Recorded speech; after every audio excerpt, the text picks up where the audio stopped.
Oh, I'm doing the thing. No. I feel like I need a helmet at this point. we have a power. Oh, nearly forgot something important.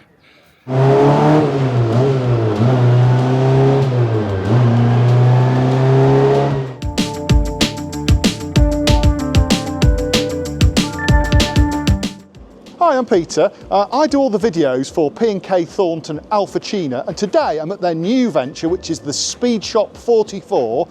A very exciting day for me because I've got my own personal Formula Ford here for testing, just to see what it actually makes. Fingers crossed it doesn't blow up. So we'll hand over to Bob now and he'll tell you all about what they're going to do to it today. So hi, I'm Bob from Speedshop44, and today we'll do a proper shakedown on Peter's Formula Ford. So it's a 1600 Crossflow.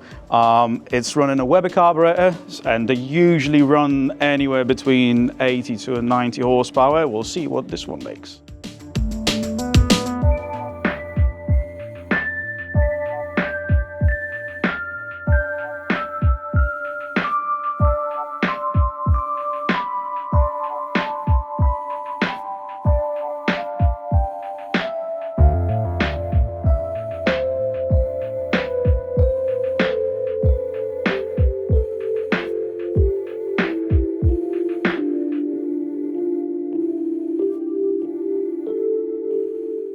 Before we do a full run, we need to do a really basic health check, especially on classic race cars. And to be fair, everything needs it.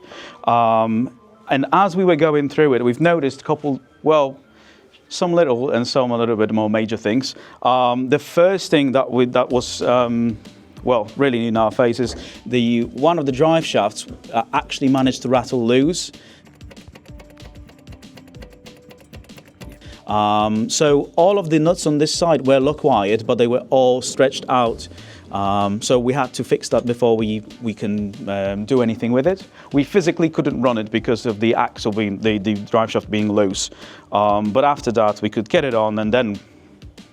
So after running it. For a spannering on my behalf, then, to get the axle loose.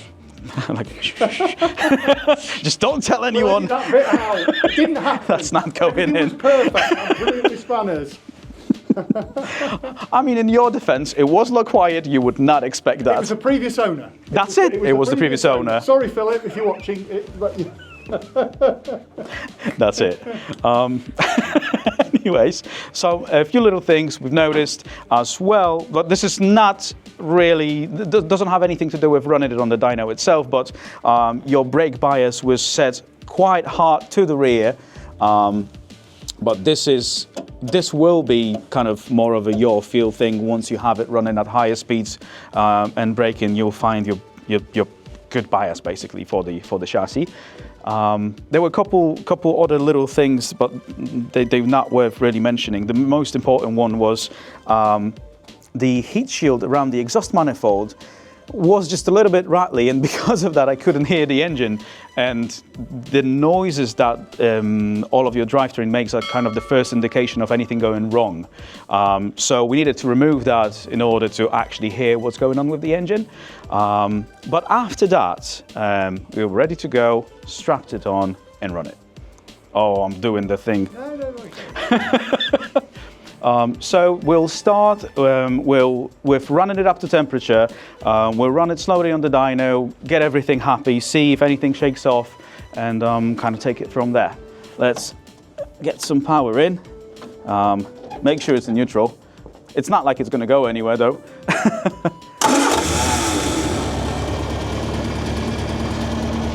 So it runs okay, and while we have that, we can actually see our air fuel ratios on the screen. I mean, on idle, we're not going to see much, but when we start running it, we will see more. And extraction is really important. So at the moment, I'm not going to turn the fan on because we need to get it up to temperature. Once we pass that, then we'll do some more. So let me awkwardly get into it. I'm definitely filming this. Oh yeah, I thought so. And this is the unfortunate part of wearing a onesie. Graceful. Hold up. I'm not too bad now because I've done it a couple of times now. Whew. Look at me. I could even fit. Okay.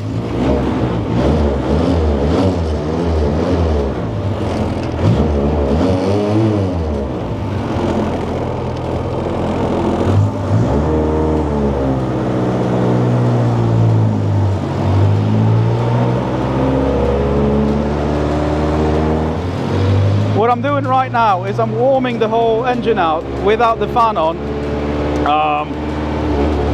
just so we get, before we start running it, we'll be at the same safe temperatures.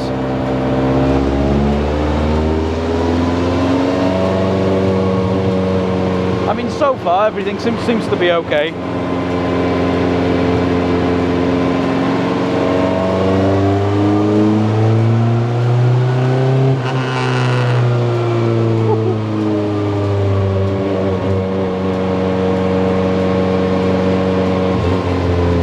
I feel like I need a helmet at this point. I feel like I need a helmet now.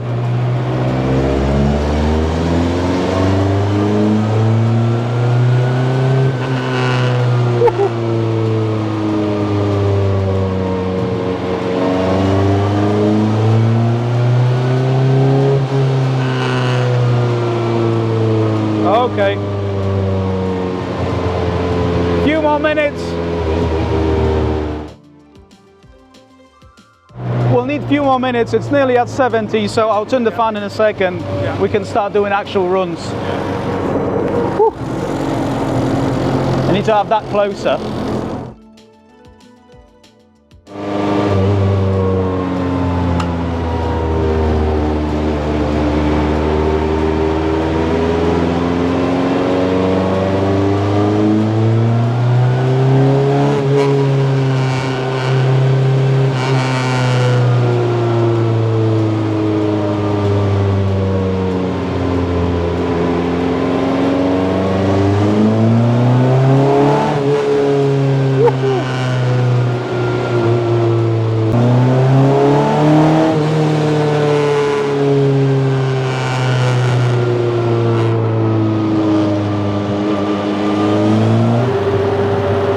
And now we're about ready for the first run of the day.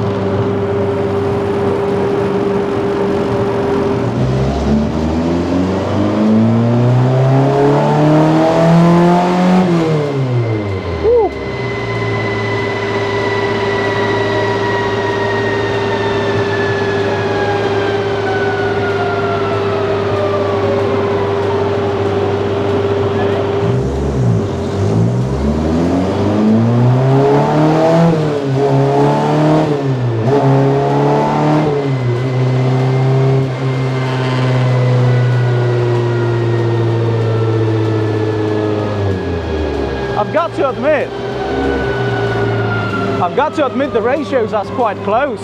Yeah. So yeah, for the longer track you're going to need a little bit more. Yeah.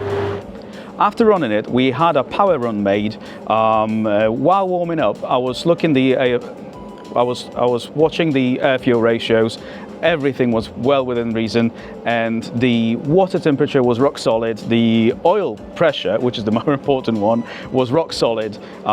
So I think we've got ourselves a healthy one. But obviously now we're going to go through everything and just run you through it.